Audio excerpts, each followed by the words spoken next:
Therein, ministers, ambassadors, ladies and gentlemen, first of all, thank you so much for hosting us today. And I know that you have already addressed the fact that this year is an important year for NATO for many different reasons.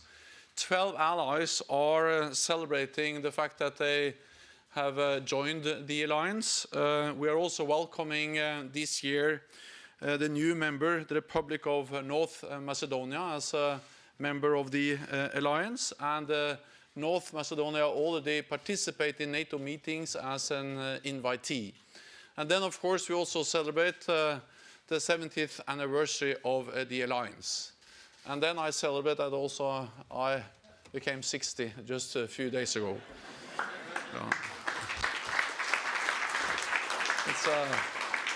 It's actually nothing to celebrate. It's serious matters.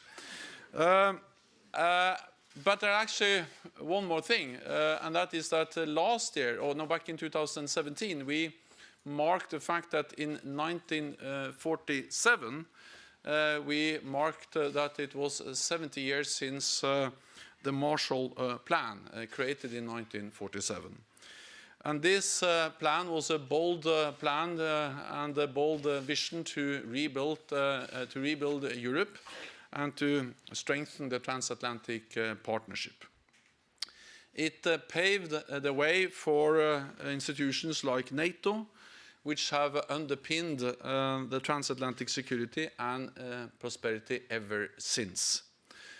The GMF was also instrumental in driving the debate on enlargement and continues to encourage cooperation and innovation. So this is really an ideal place to mark all these anniversaries. And let me just highlight that the GMF was and has been extremely important in driving the enlargement agenda. And many of you will remember that enlargement was not obvious. It was actually quite controversial in the 1990s. Many allies were a bit reluctant, uncertain, and it was in no way given that, NATO would embark on such a huge undertaking and to really open its door and go from 16 members to today almost 30 members of the alliance. And many of you sitting in this audience have played a key role, instrumental part of making that happen, and I thank you for doing exactly that. For most of Europe's history, conflict was our constant companion. The last 70 years have been the exception, and we should not take peace for granted. In 1949, our founding fathers had the vision not just to create NATO, but also to keep the alliance's door open. Open to any European nation willing to promote NATO's values and able to contribute to our shared security. NATO enlargement is not a provocation. And I say that because sometimes we hear that the fact that NATO has enlarged is a provocation against others. It's not a provocation, it is a result of independent sovereign decisions by independent sovereign nations. And we should never accept that when independent sovereign nations make independent and sovereign decisions, that's a provocation against anyone else. If we accept that, we actually accept the whole idea of spheres of influence. That the big countries have the right to decide what other neighbors, smaller nations can do. And I say that also very much as a Norwegian, because if anyone back in 1949 have asked Josef Stalin whether he liked or disliked that Norway joined NATO, of course, he would have said, I disliked it. Actually, he didn't only, the Soviet Union was of the clear opinion that they didn't like a neighbor as Norway to join the alliance. But it is a fundamental right of every nation to decide its own path, and NATO enlargement has been a great demonstration of that sovereign right to decide your own path. Therefore, NATO respects the right of every sovereign nation to decide their own destiny without force and without interference, whether they decide to join NATO or they decide to not join NATO. We believe in a world without spheres of influence. Coming from a small country like Norway, as I just said, this is a fundamental and important principle. In 1989, that was the year when Europe was utterly transformed. It was the most striking change in the Euro-Atlantic area in our generation. With communism losing its grip and the ideals of democracy and free market economy taking a hold. With nuclear disarmament promising to end a costly and dangerous arms race, and cooperation replacing confrontation. Change came through peaceful protests, through popular movements, and through the bravery of countless men and women. But change also involved hard choices and hard work. To implement difficult reforms and put aside old disputes with neighbors. To invest in a better future for every citizen. To join a family where these countries felt they have always belonged. NATO's store and the enlargement of the European Union have helped spread freedom and democracy and human rights.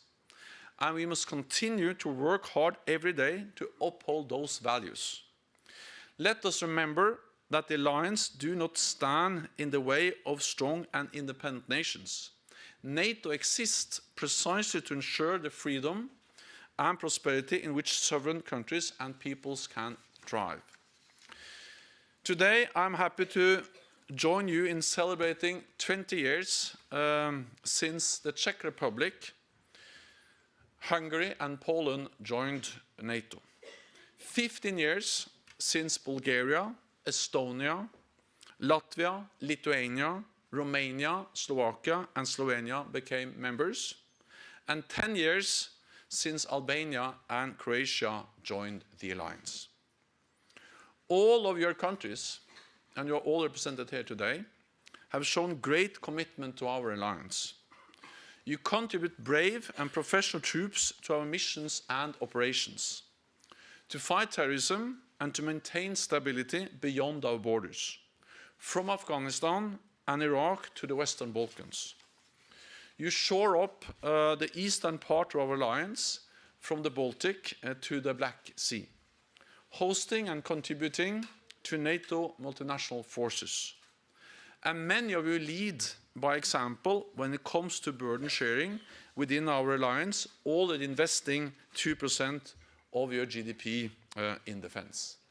And let me just remind you of the fact that when we made the defense investment pledge back in 2014, that was after years of cutting defense spending across the alliance in Europe, and also Canada had reduced defense spending over several years. What we have seen since we made the defense investment pledge back in 2014 is that now all allies have stopped the cuts, all allies have started to increase defense spending, and more allies meet the 2% goal. Back in 2014, only 3 allies spent 2% of GDP on defense. This year, 2018, 7 allies met the 2% target, and Romania was extremely close. The majority of NATO allies have put forward plans, national plans, on how to reach the 2% target. So we have really started to move. Allies are investing more in defense, and just since 2016, European allies and Canada have added 41 billion extra US dollars, and we expect that number to be 41 billion more US dollars since 2016, and we expect that number to be 100 billion extra US dollars for defense by the end of next year. So, and not least, those who have joined the last 20 years, the last 2 decades, have contributed to the increase in defense spending among European allies. So we thank you for all your contributions. We thank you for your contributions to our shared security, to our collective defense, and to many NATO missions and operations. NATO's open door policy serves both our values and our interests. It is a positive driver for reform. It extends our shared area of peace and stability, and it enriches our alliance with new voices, new experiences, and new capabilities. Since 1989, NATO has almost doubled in size, from 16 members during the Cold War to soon 30 friends and allies. During my tenure, I was proud to welcome Montenegro in 2017. And I was just as proud when we signed the accession protocol with the Republic of North Macedonia this February.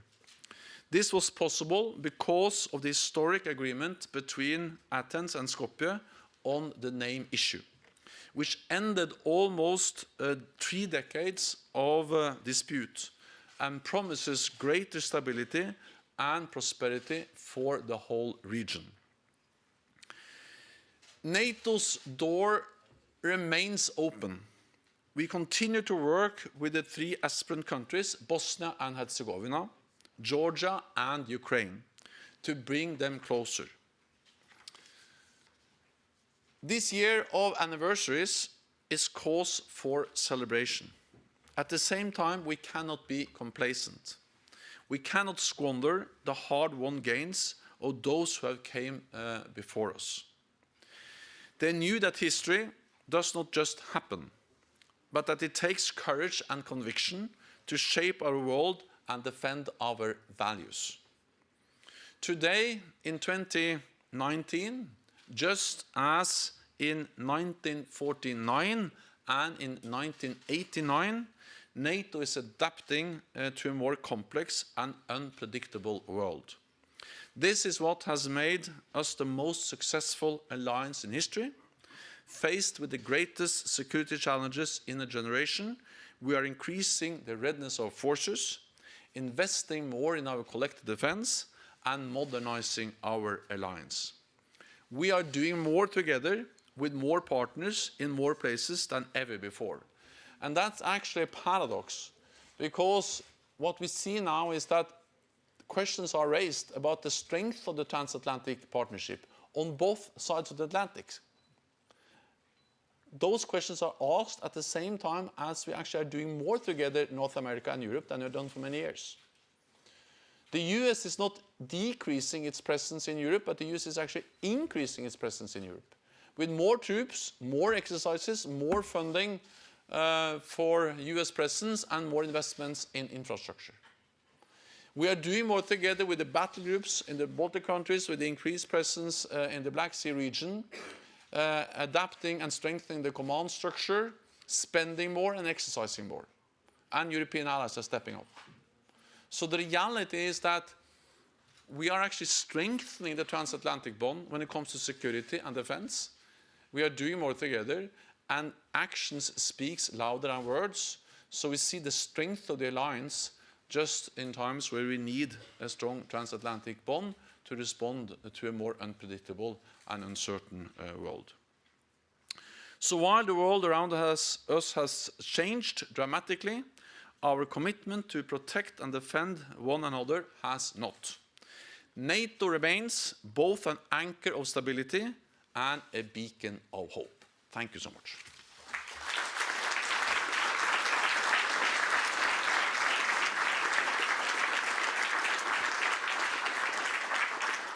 And then, my understanding is there are no questions, but there are beautiful pictures. Exactly. Yeah. Exactly. Which is even more important. Yeah. Yeah. Thank you very much. If you would just keep your seats, and we'll get all the logistics going up here for our ministers and our senior representatives. So I invite you all up here, please. Please, yes, thank you. Can leave you back here, I suppose.